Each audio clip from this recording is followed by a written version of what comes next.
everybody, welcome back to the program.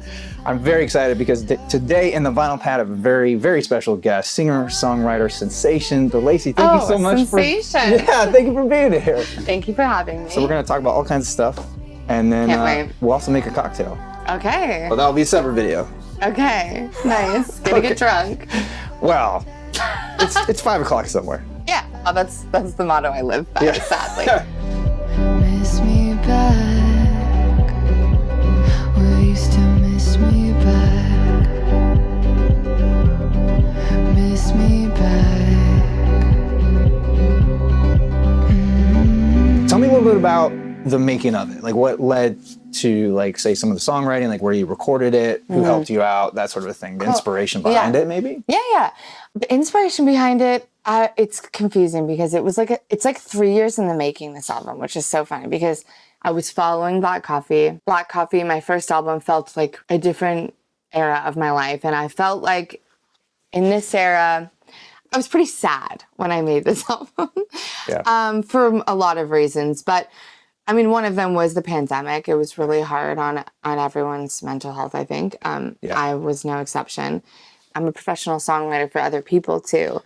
And it was weird trying to keep my career like steady and feel productive when the way we were trying to write music was like over Zoom with each other. And it was so odd trying to write music that way with people. I mean, like, I'm such an energy person too. I love to feel people's energy. I like to just walk around the room, lay on the floor, pick up this thing.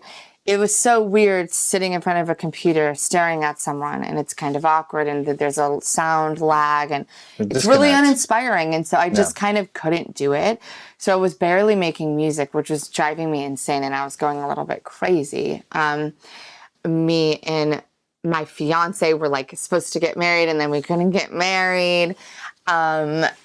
It was a crazy time. I was supposed to go like on tour. I didn't go on tour. I was supposed to have a big party for my album release. Didn't happen.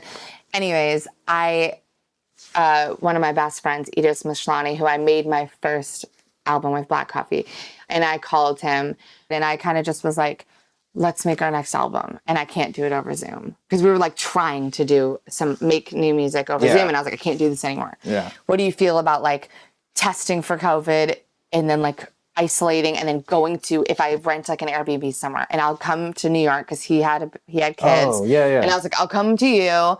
We rented a grand piano and like brought it in and wheeled it in. The place is awesome and it's gorgeous. And it had these huge windows, and we set up instruments, a desk, we set up the mic, we set up drums like up on the like stairs in the loft because that's the only place they fit, and like mic'd them up and had wires like hanging. And we just kind of wrote most of it, finished some of it that we started over Zoom, and recorded almost all of it with the exception of like a few songs that I wrote since. It's really cool because I still did the thing where I like to be in one place, make it all feel cohesive, record it all in one moment. And it was really inspired by my surroundings. Like, oh, nice. It really does feel like a fall, like, cabin in the woods album to me but that's only because that's where I wrote and recorded. Right. But to me, it will always be like that. But we had like a little black bear, like that was like our friend. He literally was always on the balcony, like staring at me when I would play the piano. Oh my goodness. We named him Clementine. Yeah. He would have eaten us if we tried to hang out with him. But he was so cute. Yeah. And then, life is not perfect. And I went through a lot of more hardships for the years after that, because that was like, honestly, September 2020. Oh, wow. And I was all ready to be like, I'm going to just follow up Black Coffee right away with another album. Like, I'm so inspired right now. I'm just going to keep writing and making music. Then I quit music, basically. And I was like, I hate this. I'm not doing this anymore. I was really depressed. I lost some people that were very close to me. I was going through really bad grieving. And I ended up, though, coming back to it. And I wrote more. Yeah. And soon enough, I decided that it all felt like I needed to release that music that I made. It was still so personal to me. And it all felt really cohesive with the stuff I had kept writing. It's almost like I just continued to write for this album without thinking about it. And I'm really happy with how it came together. I finished it up with like one of my new favorite collaborators too. Her name is Lucy Healy. She's like this female producer, writer, one of my best friends. We wrote a few of the songs on it. I mean, I have a few other amazing collaborators on it that like I look up to and are amazing. I'm really proud of it, and it feels really fresh to me every time I listen to it. Like, I'm not sick of it, even though I've had it for a really long time, which is really beautiful. But I am excited to set it free and give it to everyone else, and it no longer to be mine anymore. That's how I kind of feel about my music. Besides, like, the amount of time that goes into, like, even just getting this pressed. Yeah. Was there like anything else that surprised you about it, or? It made me think of like the time of my album in such a different way because because of also like how much more expensive it is to like, this is just a random fact, but like it's so much more expensive to have the 2 discs and like the open, the gatefold. Yeah, the gatefold. Thank you. I was like, it was like so much more expensive, and I would kind of like lose money on it. So I was like, shit. So, and I have a song on this album that's like 9 minutes long. Oh, the last one. Yeah. Right? So I had to remove it from. Oh no. I decided it was really hard. I was like, I stayed up nights. I was like really grappling with the decision, but what I did instead was put like an exclusive demo on the vinyl. Oh, cool. So it's like it won't be anywhere on any platform to stream it. It'll just be on the vinyl, and it's like an exclusive demo of mine. So I thought that was kind of like, it was shorter. It was only like a 2.5 minute song. Yeah. It helped me like be able to make it one thing, you know? Exactly. Yeah. I mean, being thrifty, independent over here. So it's a single disc. And you could always, down the road, if you wanted to, release it as a 7-inch. Of course. I mean, my hope is that I can get my debut album on vinyl too. Yeah. Because like I get so many messages of like, when is Black Coffee going to be on vinyl? Like one day, hopefully I'll have them both. Unfortunately, I didn't hear it until recently, but I really, really like it. I mean, thank you. I mean, it's true for this record as well, but your ability to sort of express yourself and your emotions in a very poetic, beautiful way that's also relatable is really cool. Oh, thank you. That's so sweet. You have an opening. Sorry, I don't know all the track names because that's okay. I don't have it. I don't know all the track names for like even my favorite records that I've listened to a million times. It's totally fine. Especially if you're a person who listens to melodies and shit. Yeah, well, I'm trying, but I know like you have the intro track for the album, and then the next one, track 2, has that really cool kind of the intro, Slot Machine.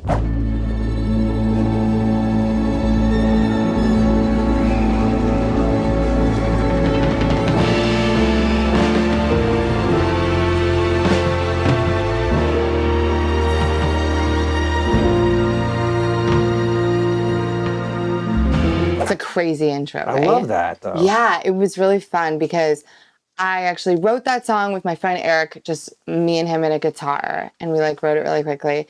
And for the first time pretty much ever for me, I did a new version of a song. I never do that. I usually write it in whatever version I like record that day is pretty much the version that I release. Gotcha.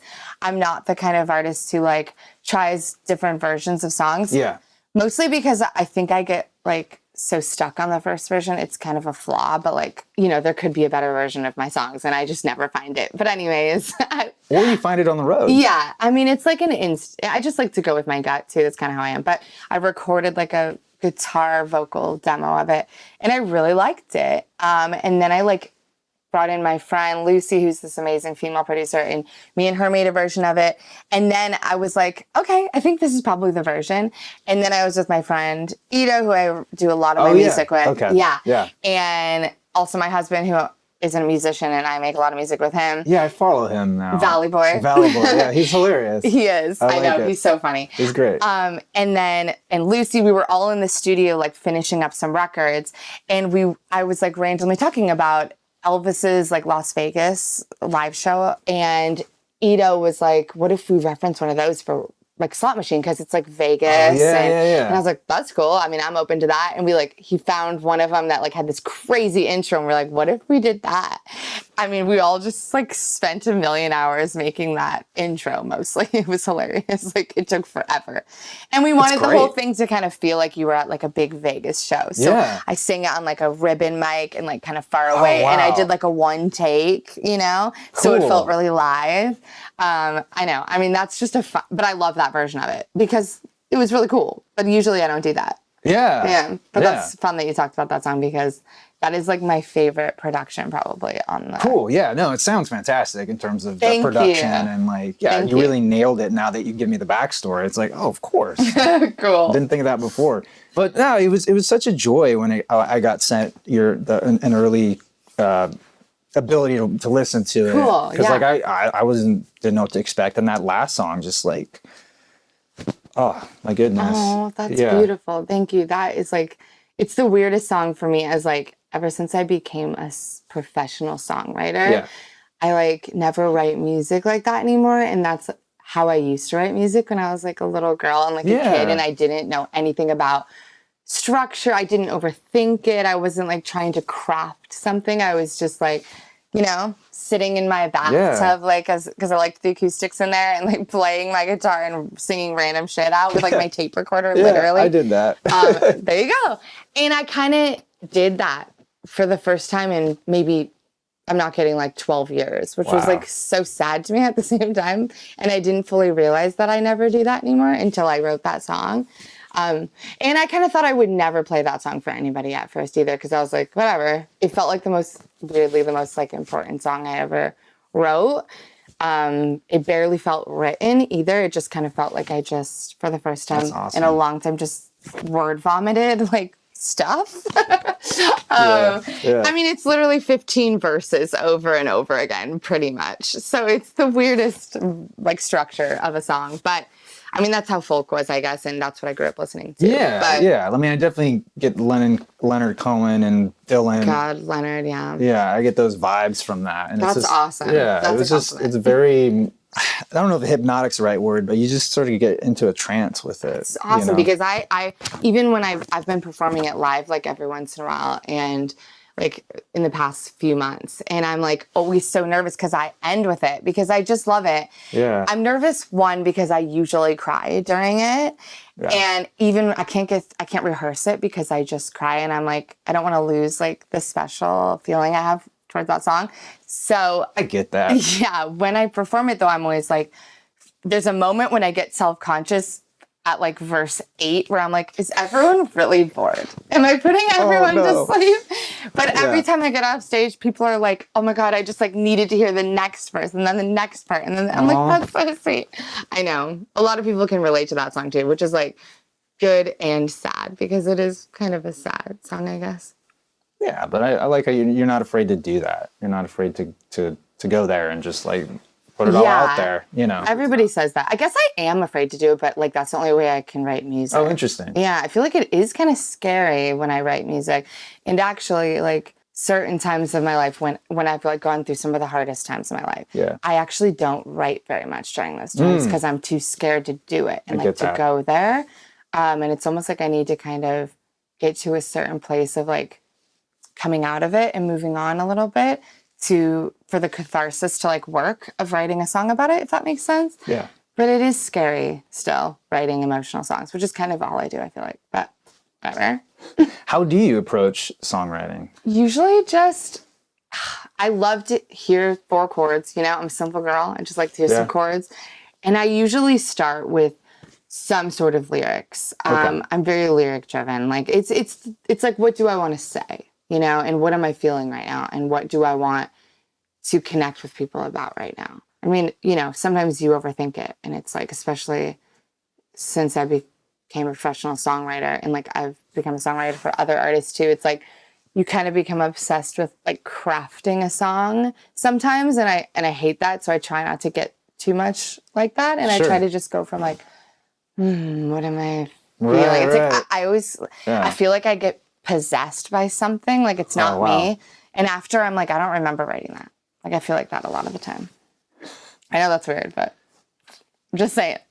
It makes sense. I like that. That's cool. So is it like generally lyrics are kind of more forward and then... Yeah, I think the lyric is like the most important thing to me, at least. Yeah. I mean, I love melodies and I think they're just as important. I think it's all just as important. But for me personally, I think I'm just like lyric driven. Yeah.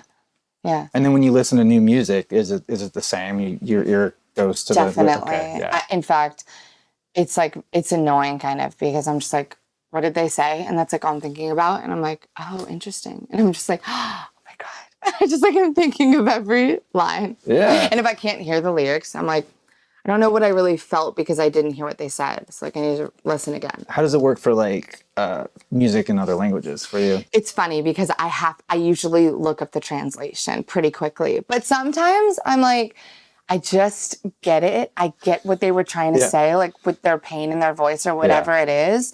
And actually sometimes I don't like to break the illusion. There's like this Egyptian artist that I do not remember his name right now, which is so annoying. But anyways, I recently, like I had listened to this song so often of his, not knowing one word, obviously. And it's beautiful and it's so musically beautiful. And the other day I was at the airport and like me and my husband like looked up the lyrics for it for the first time. Oh, no. And I had no idea it was going to be like this heartbreak song. I thought it was like a love, romantic, sexy song. It was like mind blowing to me that I was so wrong about it.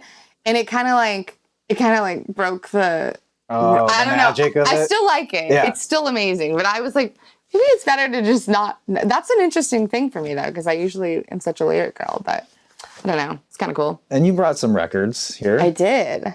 I like randomly just grabbed them before, but it was easy for me to pick them. Yeah. I brought this one because this is like one of the very first vinyl records I've ever like listened to. And I remember like the moment so vividly. It's like really crazy how vividly.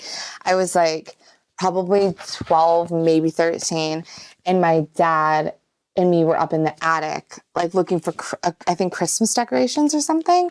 And I saw this giant like box of vinyls and I was like, what's that, Dad? What? And I had seen vinyl in like movies probably only at the age of 12, you know, like that's like the early 2000s. It was like it was all about the CD player, you know? Yeah. But I knew what it was and I was like, you have these? And I was like, bro, what, you have these up here?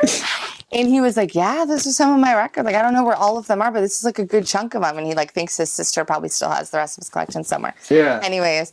And like, he saw how excited I was and got so excited and got me like a little like, you know, suitcase record player. Yeah. And I just remember like, I mean, the one I actually remember, like, I think it was the first one was Abbey Road. Oh yeah. And I saw it being like, and he was like, I stood in line for that, you know, like I stood in line to get that. And I was like sitting there, like looking at it, like my mind was just like exploding. Like, I don't know. It was so exciting to me. Awesome. But this was another one. And this album also just like influenced me so much. I feel like as a writer, everything, I don't know. And even like just when secondhand news comes on, and I just remember the feeling of like when it first comes on and you put the needle down, I don't know. So this one's really special to me because it's one of my first for sure. Yeah. This is actually like, I got this not that long ago. My husband gave this to me, I think. But it's like just a really rare, like cool, I can't find it to stream either, of Billie Holiday, who is my all-time favorite. Wow. I've never seen that. It's beautiful. And the photos on the back are like, I've never seen them anywhere either. She's hard to come, like photos of her are hard to come by. Kind of. Yeah. It is cool because it was very much like she like had a lot to do with like this being recorded and like was like felt strongly about the way it was arranged and how she delivered it. Which was kind of unusual back then. Yes, especially for her because she got, I feel like she got like bossed around a lot, sadly. But but she was like such an artist, like such an amazing singer.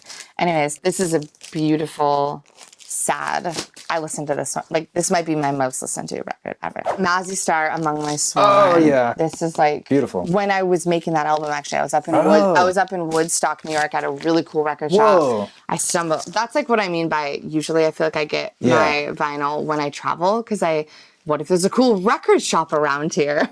It's funny. You could do that anywhere in LA, but I feel like I do it a lot when I travel. It's something to do, and it's you meet people, perhaps. Totally. And there's like always just, I don't know, it's interesting to see like what area is curating like what they think. I don't know. Anyways, this was like Mazzy Star is like one of my biggest influences, and like I'm obsessed with her, Hope Sandoval, and like anyways, this was super expensive actually. I just saw the price too. I'm like, yeah, I remember paying that. Oh wow. But it was an original one. But I mean, it's a 90s, so that makes sense. Right, yeah. Now you're making it all click for me. Okay, yeah. Yeah, like I spent $200 on this. Okay. That's ridiculous. I'm seeing it right now. Anyways, it was my present. I remember being like, this is my present to myself for like making this album. But it means a lot to you. I've listened to it so much since buying it, like so often. And that's what it's for. Yeah, and it's so much an inspiration for my music. I have no shame in saying that.